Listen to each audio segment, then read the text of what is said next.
नमस्कार, आदाब। Crime petrol dial 100 में आप सबका स्वागत है। कई बार जिंदगी में हम बिना सोचे समझे जल्दबाजी में फैसले करते हैं और कभी कभी ये फैसले हमारी सोचने समझने की ताकत को खोखला कर देते हैं। हमसे जल्दबाजी में वो करवा देते हैं जिसका खामियाजा एक बड़ी कीमत से चुकाना पड़ता है। और कई बार तो ये फैसले बहुत महंगे साबित होते हैं और हमारी जिंदगी की दिशा को ही बदल देते हैं। हमारी आज की कहानी एक ऐसी ही विचारधारा को दर्शाती है जो हमारे मन में एक एहसास जरूर जगाएगी, एक सोच जरूर पैदा करेगी।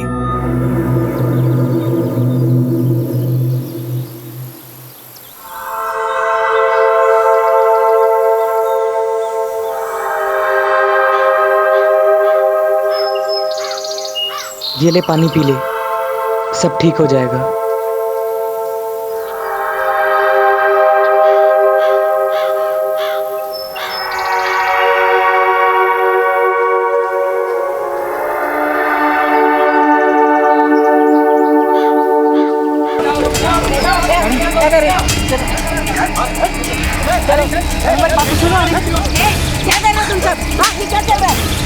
आंटी हमारी बात तो सुनो, हम लोग भाई बहन हैं।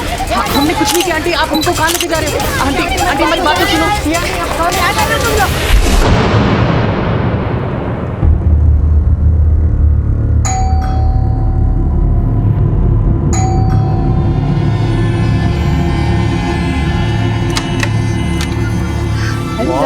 बहुत तेज भूख लगी, जल्दी खाना लगाइए। हाँ। और हाँ जल्दी, वरना मेरी मूवी छूट जाएगी। मूवी देखने जाना है मुझे, ठीक है? लेके आती। हाँ।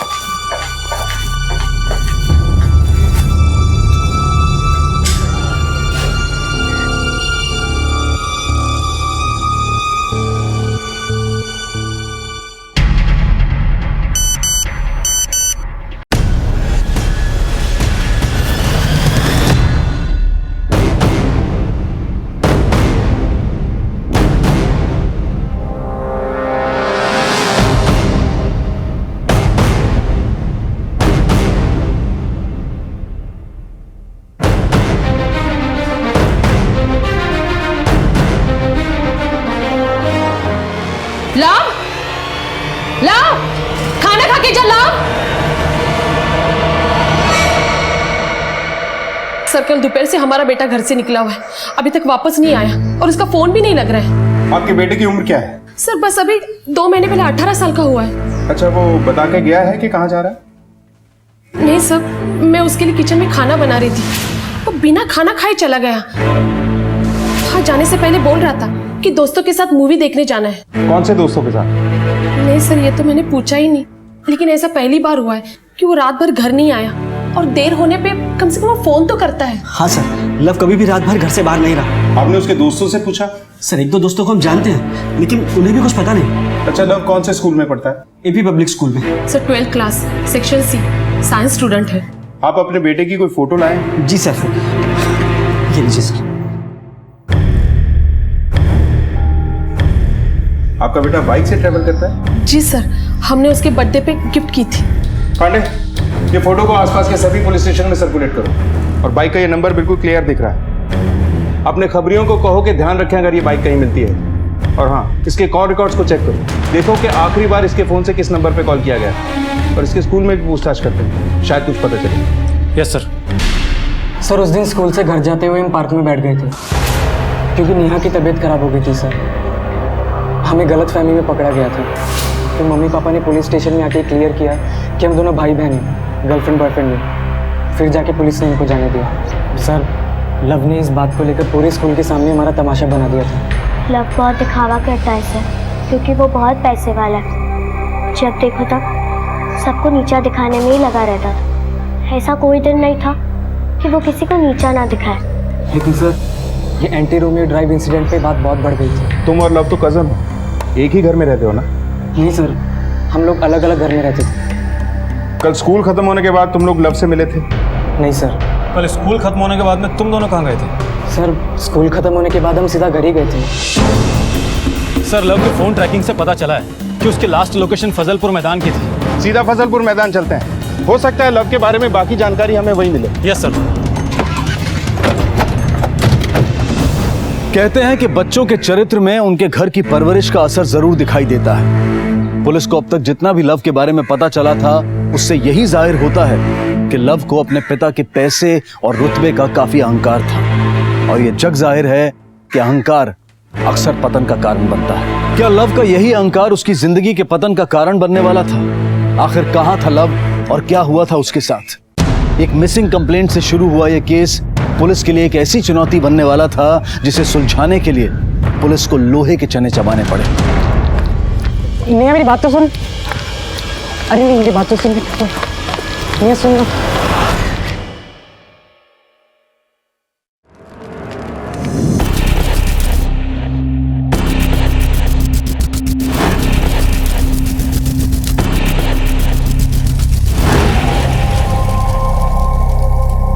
जी बिल्कुल पंडित जी। हाँ क्या अजय सुनिए। क्या लव वहां भी नहीं है? ठीक है। पंडित जी कह रहे थे इस पूजा के बाद हमारा लव शाम तक वापस घर आ जाएगा। अगर कभी इन ढकोसलों से निकलकर तुम्हें लव की पढ़ाई पे ध्यान दिया होता ना, तो आज ये नौबत नहीं आती। आप मेरे विश्वास पे ही उंगलियां उठा रहे। लव के ना बोर्ड के एग्जाम सर पर है। तुमने उसे मूवी देखने की परमिशन दी थी। अरे पूछो अभी के बच्चों को देखा है कभी? शुभम और नेहा कितनी मेहनत से पढ़ाई करते हैं दोनों। अरे लव के लिए क्या नहीं किया मैंने? उसकी हर जिद पूरी की। और एक तुम हो, हमेशा उसकी तरफदारी करती रहती हो। आप मेरे बेटे में खामियां निकालना बंद कीजिए। वो भी जब पूरी दुनिया पुष्पा भाभी के बच्चे की करतूत के बारे में बातें कर रहे हैं। जब भी देखो पुष्पा भाभी की बड़ाई करते रहते हो। देख ली उनकी परवरिश।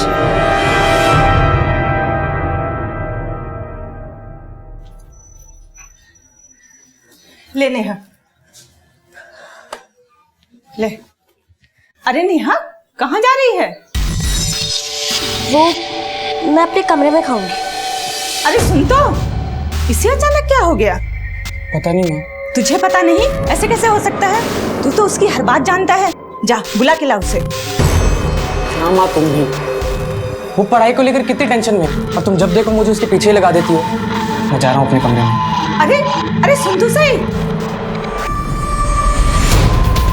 सर वो बाइक देखिए, वो बाइक लव की बाइक जैसी लग रही है। एक मिनट गाड़ी रोको। पर सर खून के धब्बे देखने पर ऐसा लग रहा है कि ताज़ा नहीं है। और अगर हम ये मान लें कि लव के खून के निशान हैं, तो लव इस वक्त कहाँ होगा और वो घर क्यों नहीं लौटा था? इसके अलावा सोचने वाली बात एक और है पांडे, कि लव यहाँ अकेले में किससे मिलने आया होगा या किस काम से। खैर, ये टायर के निशान को अच्छी तरह से चेक करो और ये ब्लड के सैंपल लो। लव के घर से उसका टूथब्रश लेके उसके डीएनए से मैच करके देखते हैं कि वाकई ये लव का खून है या किसी और।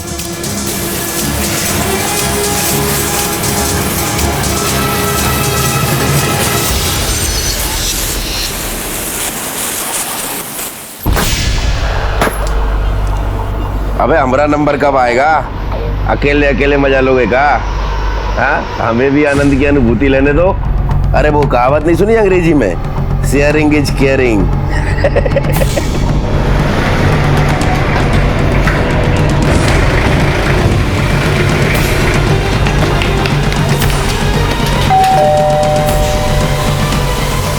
फजलपुर मैदान के पीछे हमने लव की बाइक खोली।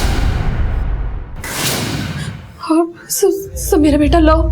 देखिए वहीं पास ही हमें कुछ खून के धब्बे भी मिले। सब मेरे बेटे लव को कुछ हुआ तो नहीं है? अभी कुछ भी कह पाना जल्दबाजी होगी, लेकिन उन खून के धब्बों के साथ लव का डीएनए मैच करने के लिए हमें लव का टूथब्रश चाहिए होगा।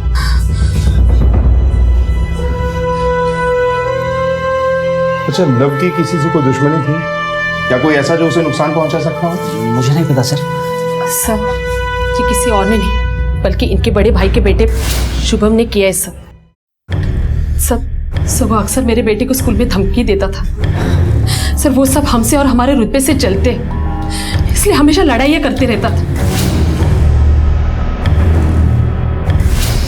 सर खुद लव ने मुझे सब बताया। अगर ये किडनैपिंग का मामला है तो फिरौती के लिए किडनैपर साहब से कांटेक्ट जरूर करेगा। तो जैसे ही आपके पास में कोई कॉल आए तुरंत हमें बताइएगा। जी सर।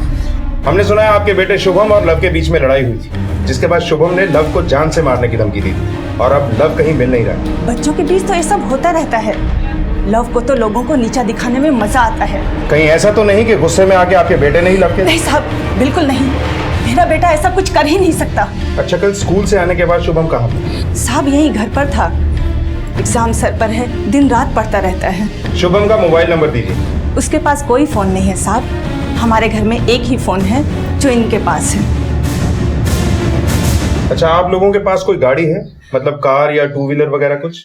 नहीं साहब, हमारे पास कोई गाड़ी नहीं है। सर इन लोगों की बातों से तो ऐसा लगता है कि इन दोनों फैमिलीज में आपस में कुछ बनती ही नहीं है। पांडे, हमें इन लोगों के बारे में और पता करना होगा। इनके दोस्तों, रिश्तेदारों और मिलने जुलने वालों से बात करो, शायद कुछ पता चले। Okay sir.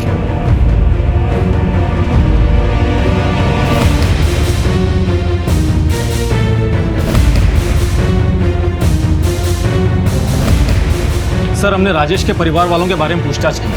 पूछताछ के दौरान पता चला है कि राजेश अनिल का बड़ा भाई है।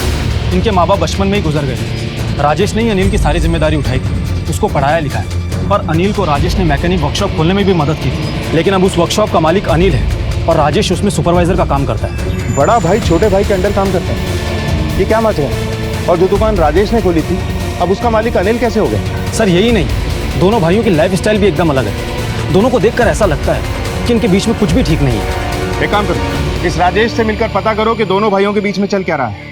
और राजेश अपनी ही दुकान पर अपने ही छोटे भाई के अंडर एक मामूली सी नौकरी कर रहा है। ये बात हजम नहीं हुई मुझे।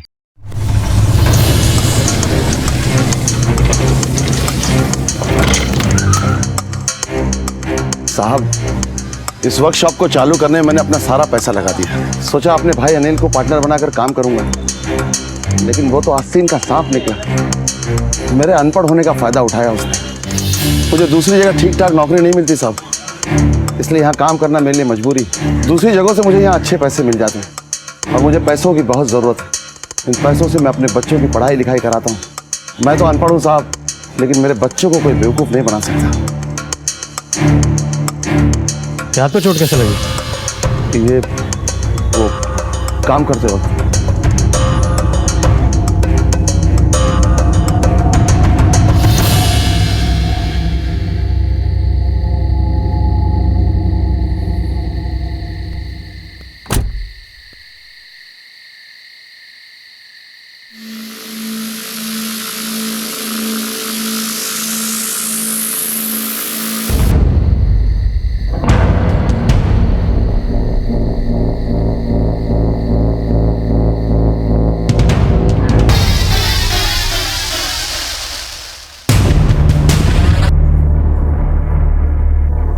क्यों, क्या हुआ?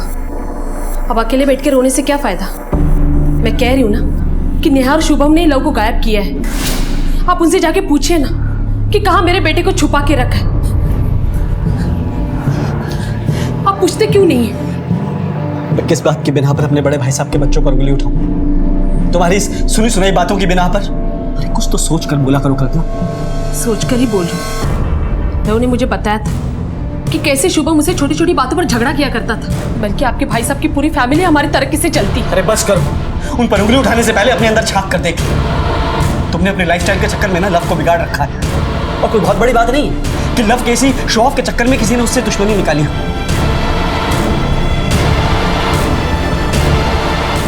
लव बेटा, जन्मदिन की ढेर सारी शुभकामनाएं। ये ले तेरे मनपसंद बाइक की चाबी।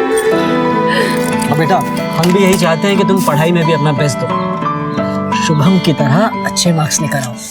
तो मुझे क्यों दिए बाइक? उसको दे दो ना आप। अरे लव, मुझे क्यों दे दिया आपने? लव बेटा, लव कहाँ जा रहे हैं? आपने इसकी शुभम के साथ कंपेयर करना बंद कर दीजिए। और वैसे भी लव शुभम से भी बहुत ज्यादा होशियार है। पढ़ाई लिखाई और मेहनत इसको करने की क्या जरूरत है? इसके लिए जो भी करना है वो हम है ना, और बिजनेस भी तो है।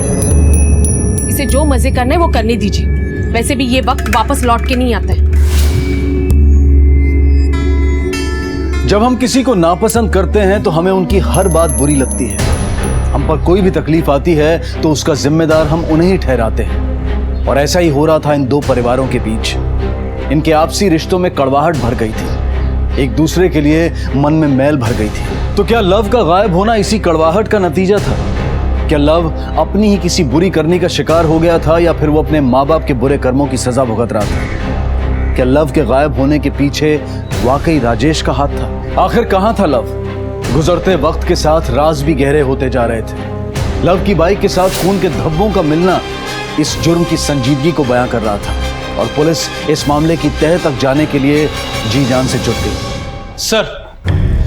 सर ये रही डीएनए रिपोर्ट। सर रिपोर्ट के मुताबिक खून के धब्बे किसी और के नहीं बल्कि लव के ही हैं। सर मुझे तो ऐसा लगता है कि ये किडनैपिंग का मामला नहीं बल्कि मर्डर का है, और हो सकता है कि लव को किसी ने मारकर ठिकाने लगा दिया। और शायद वहां मिले टायर के निशान उसी कार के होंगे जिसमें डालकर लव को ठिकाने लगाया गया था। हो सकता है सर। पांडे, राजेश कार की वर्कशॉप में काम करता है। वहां से वो इजीली एक कार लेकर क्राइम करके निकल सकता है और राजेश के दिल में अपने भाई के लिए नफरत भरी हुई है। वो ये जानता है कि अनिल अपने बिजनेस को बढ़ाने की सोच रहा है। हो सकता है कि राजेश इस बात से अपसेट हो कि उसके बच्चों को उसका हक नहीं मिला और उसका बदला लेने के लिए उसने लव के साथ कुछ कर दिया। सर ये भी तो हो सकता है कि ये काम शुभम और नेहा ने किया हो, क्योंकि वो लोग भी लव से परेशान थे। हो सकता है कि शुभम ने किसी वर्कशॉप से कार किराए पे ली हो। पांडे, एक काम करो, इन सब की डिटेल्स को क्रॉस चेक करो और ये भी चेक करो कि 15 अक्टूबर को राजेश के फोन की लोकेशन क्या है। Yes sir.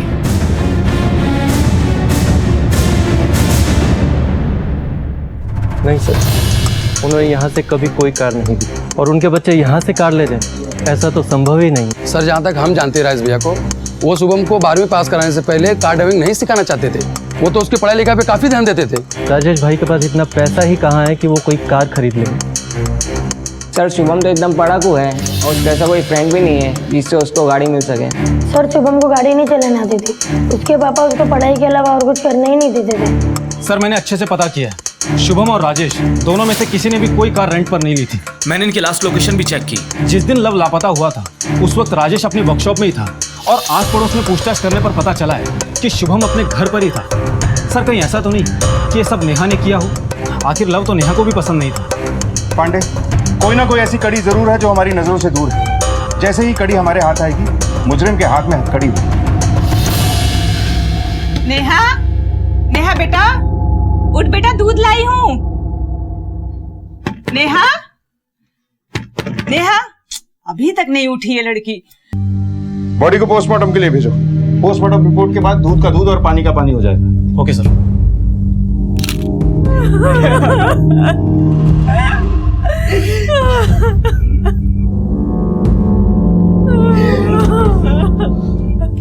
आप लोग जरा बाहर जाएंगे, हमें फैमिली से कुछ बात करनी है।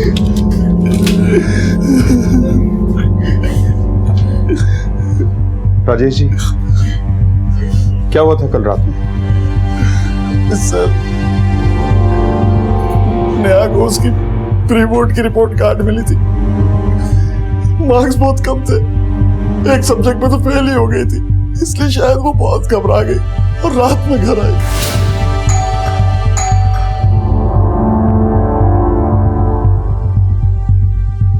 रात के 9 बज रहे, स्कूल से घर आने में इतना टाइम लगता है?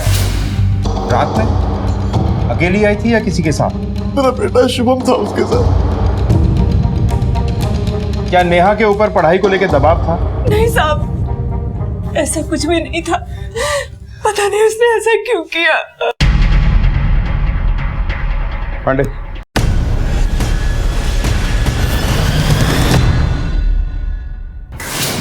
पापा ये मेरा रिपोर्ट कार्ड। आपसे मैंने कहा था बच्चों पर पढ़ाई के लिए दबाव मत डालिए, लेकिन आप नहीं माने। मुझे मेरी बच्ची वापस दीजिए, मुझे मेरी बच्ची चाहिए। पांडे, दोनों भाइयों के परिवार में अजीब सी कशमकश है। पहले छोटे भाई अनिल का बेटा लव गायब हो जाता है। हम इस केस को सुलझाने निकलते हैं कि बड़े भाई राजेश की बेटी नेहा की संदिग्ध हालत में मौत हो जाती है। यह महज एक इत्तेफाक नहीं हो सकता। जरूर कुछ ऐसा है जो हमारी नजरों के बहुत पास है, लेकिन हमें नजर नहीं आ रहा है। सर राजेश के मुताबिक नेहा अपने प्री बोर्ड्स मार्क्स को लेकर काफी परेशान थी, इसीलिए दोनों बहन भाई घर भी लेट आए थे। हो सकता है कि उसके माँ बाप हमें ना बता रहे हो और वो नेहा पर पढ़ाई का दबाव डालते हो, जिसकी वजह से नेहा ने सुसाइड कर लिया हो। सर नेहा की पोस्टमार्टम रिपोर्ट। सर नेहा की मौत फांसी लगने से हुई है। सर सबसे चौंकाने वाली बात तो ये है, पोस्टमार्टम रिपोर्ट के हिसाब से कुछ दिन पहले ही नेहा का अबॉर्शन हुआ था। अबॉर्शन? मतलब नेहा ने सुसाइड मार्क्स कमाने की वजह से नहीं की? जरूर कुछ ऐसा है जो उसके घर वाले हमसे छुपा रहे हैं।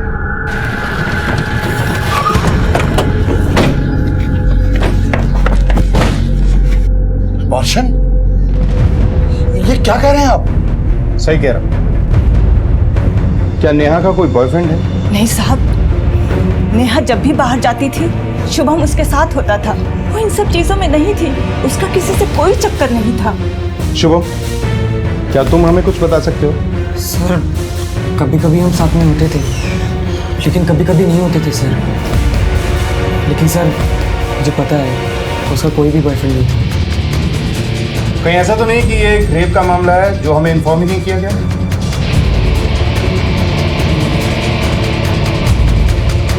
से कुछ भी छिपा रहे हैं तो मैं आपको बता दूं कि ऐसा करना कानूनन जुर्म है। नहीं साहब, ऐसा होता तो हम पहले पुलिस कंप्लेंट करते।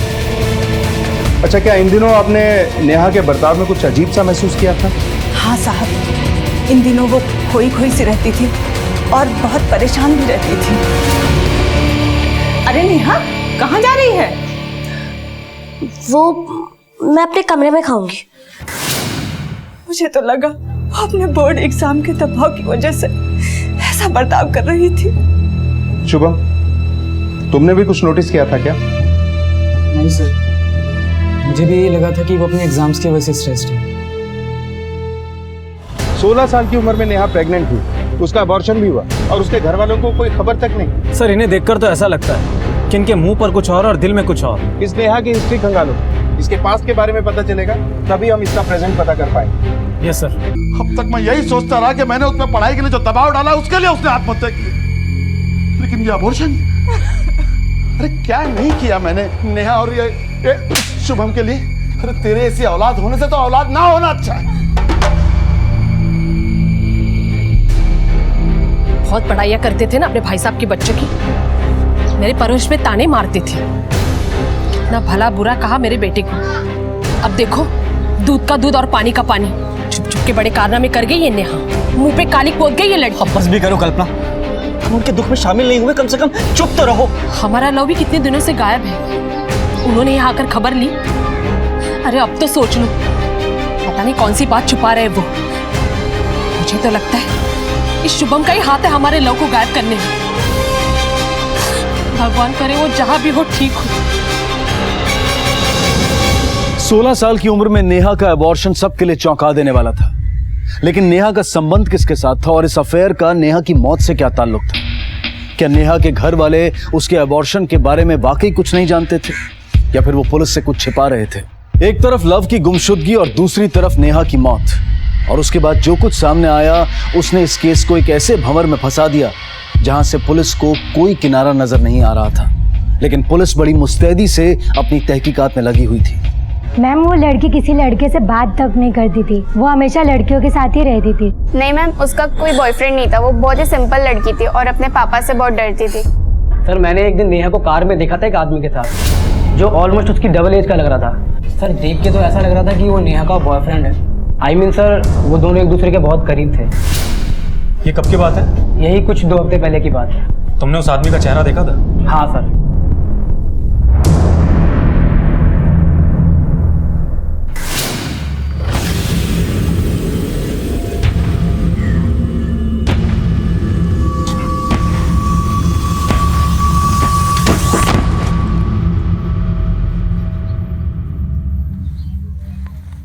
भाई, मैं प्रेग्नेंट हूँ। क्या क्या बोल रही है तू?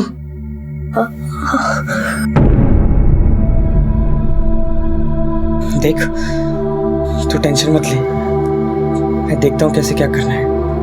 हाँ?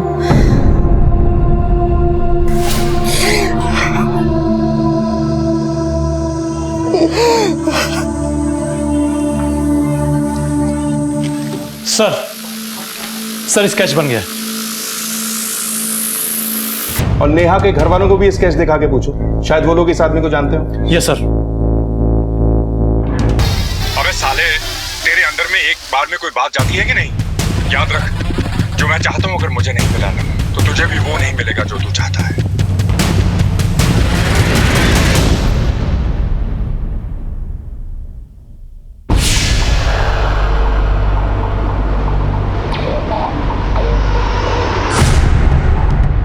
इसे देखा है आपने कभी?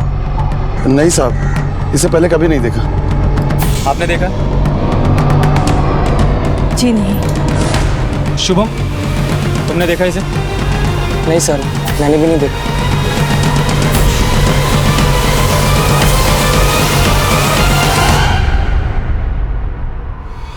जिस आदमी के साथ नेहा को देखा गया है, मे भी उसी आदमी के साथ नेहा का अफेयर चल रहा होगा, और जो बच्चा नेहा ने अबॉर्ट किया है वो बच्चा भी उसी आदमी का। पर नेहा का अपनी उम्र से दुगनी उम्र के आदमी के साथ अफेयर, और नेहा की फैमिली में भी उसे कोई नहीं जानता। हेलो सर, आज मुझे एक धमकी भरा लेटर मिला है। 1 लाख रुपए मांग रहा है किडनैपर। आप वो लेटर हमारे थाने में जमा करवा दीजिए और जैसा हम बोलते हैं वैसे कीजिए। जी सर।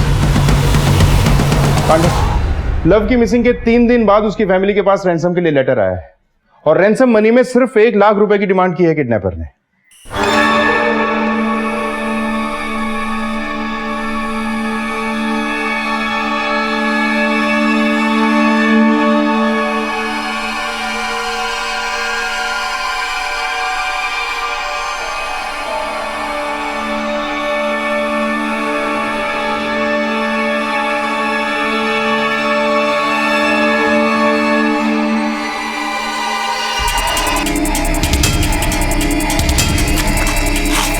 मारो इसे।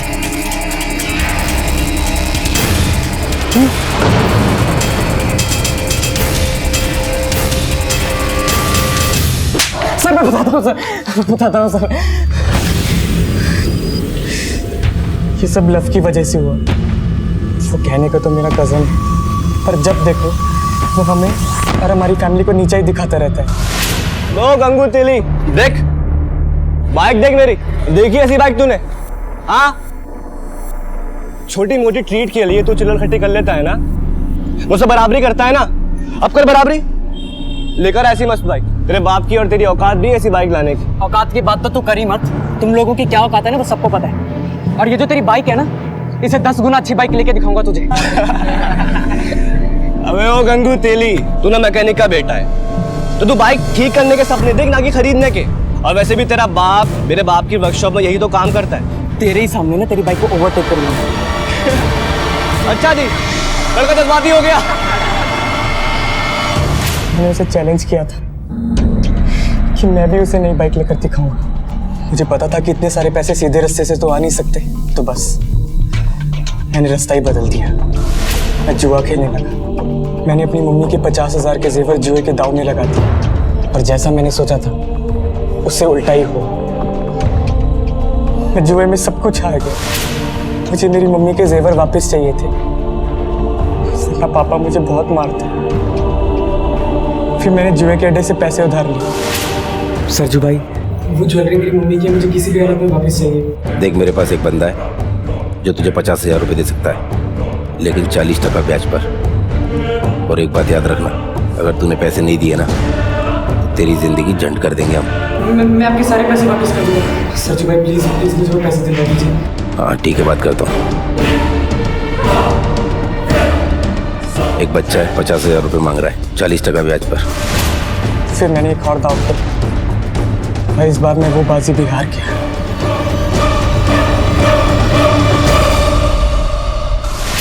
मुझे उधार लिए हुए पैसे और मम्मी के जेवर के लिए 1 लाख रुपए देने थे, वो भी ज्यादा ब्याज पर। फिर मैंने अनिल चाचू से फिरौती मांगी और वो लेटर उन तक पहुंचाया। लव को कहाँ रखा है?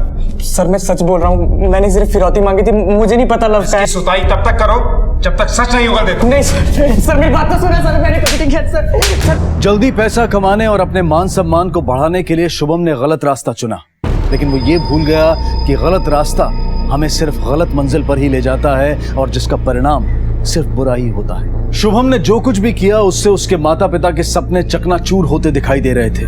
लव का अब तक कुछ पता नहीं चला था और पुलिस एक बार फिर से उसी चौराहे पर आकर खड़ी थी जहां से उन्हें सही मंजिल दूर दूर तक दिखाई नहीं दे रही थी। जिस दिन लव गायब हुआ उस दिन राजेश और अनिल दोनों वर्कशॉप में थे और कल्पना की फोन लोकेशन भी इनके घर की ही थी। फिर समझ में नहीं आता कि लव वहां मिलने किससे गया था और इसका फोन भी अभी तक नहीं मिला। सर रामबाग थाना से फोन आया है, जो स्केच हमने वहाँ भेजा था ठीक उसी आदमी की मिसिंग रिपोर्ट 2 दिन पहले उनके थाने में दर्ज करवाई गई है। सर ये है राहुल खत्री, यहाँ के ठेकेदार जयराम खत्री का बेटा।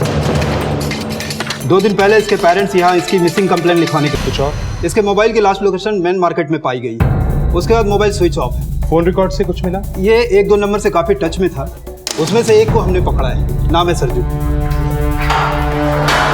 ये सरजू। क्या किया इसने? पास के मोहल्ले में जुआ और सट्टा चलाने का काम करता है। राहुल से कैसी दोस्ती? कैसे है वो तेरे टच में? साहब राहुल ही जुए में पैसा लगाता है, मैं तो सिर्फ संभालता हूँ। गायब होने से पहले राहुल ने आखिरी कॉल तुम्हें क्यों किया था? वो शहर में और जुए के अड्डे खोलना चाहता था, इसलिए। तुम लोग मिला कहाँ करते थे? शहर के बाहर राहुल की अय्याशी वाले अड्डे पर। सरजू को साथ लेकर राहुल के उस अड्डे पर जाओ। हो सकता है इस केस की आखिरी कड़ियां हमें वहीं मिलें। Yes sir. चौहान सर, हम इसके रिलीजिंग के पेपर्स चाहिए। Yes sir. सर एक और बात, राहुल सरजू के अलावा भी एक और नंबर पे बहुत टच पे था, वो है कल्पना सहदेव का नाम का। कल्पना सहदेव? लगता है लव और नेहा के केस से धुन हटने वाली है और इस केस के मुजरिम हमारी गिरफ्त में आने ही वाले हैं। जी नहीं सर, आप जैसा सोच रहे वैसा कुछ नहीं है, मेरा यकीन कीजिए। हमारे पास तुम्हारे और राहुल के कॉल रिकॉर्ड्स हैं। तुम्हारी भलाई इसी में है कि सच सच बता दो। जी, हमारा अफेयर 4 महीने से चल रहा है। राहुल अनिल का बिजनेस पार्टनर था। अनिल का वर्कशॉप अपग्रेड करने के लिए राहुल फाइनेंशियली हेल्प करता था। हमारी मुलाकात तब भी हुई थी। तुम्हारे इस अफेयर के बारे में तुम्हारे पति अनिल और बेटा लव जानता था? जी नहीं सर।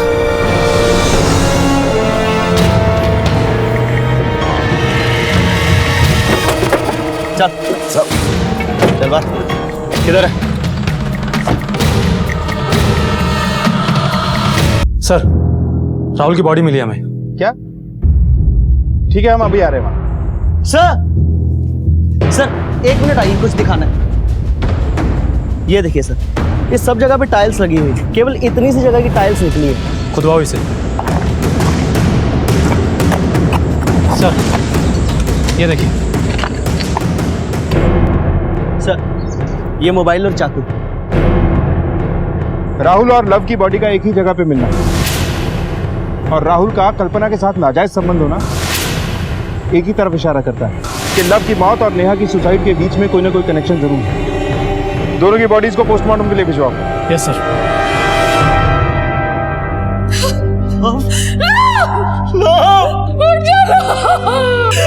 मेरा बेटा।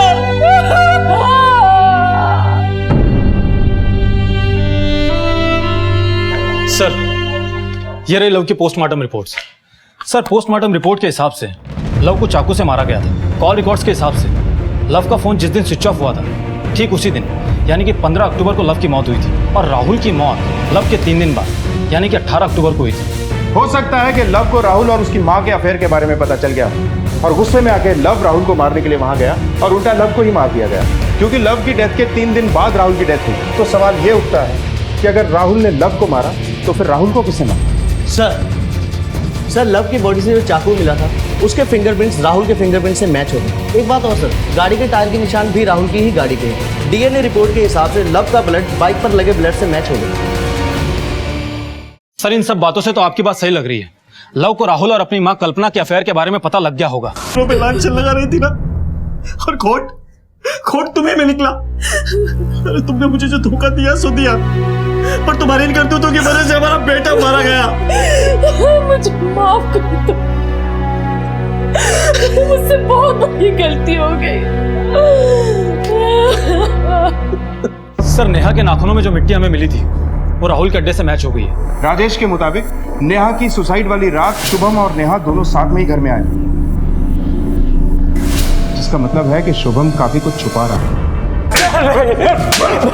मैं बताता हूँ सर, मैं बताता हूँ।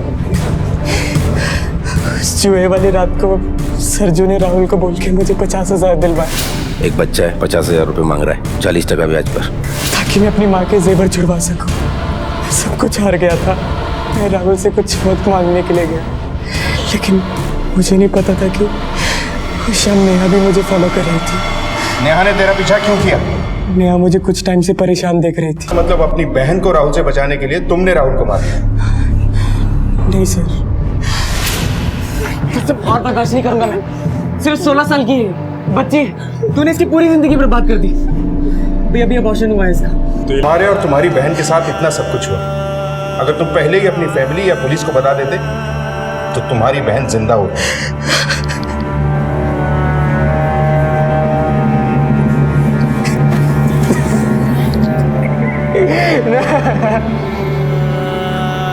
अपने आप को लव के बराबर लाने और शॉर्टकट से पैसा कमाने के लालच में शुभम ने जल्दबाजी में जुए का सहारा लिया, जो शुभम के साथ साथ नेहा की बर्बादी और मौत का कारण भी बना। लव बिना सोचे समझे राहुल से उलझ गया और उसकी मौत हो गई। अगर उसने पहले अपनी माँ से बात की होती तो शायद आज वो जिंदा होता। हमारे मन में अच्छाई और बुराई दोनों का वास है। ये हम पर निर्भर करता है कि हम किसे चुनें और कैसे बने। क्या अपने मन पर काबू रखकर जिंदगी को सही दिशा में ले जाना इतना मुश्किल है? इसी विचार के साथ अब मैं अनूप सोनी आपसे विदा लेता हूँ। फिर मुलाकात होगी अगले एपिसोड में एक और चौंका देने वाले केस के साथ। तब तक अपना और अपने परिवार का ख्याल रखें और देखते रहें क्राइम पेट्रोल डायल 100। सबक एक को सीख हम सबको। जय हिंद।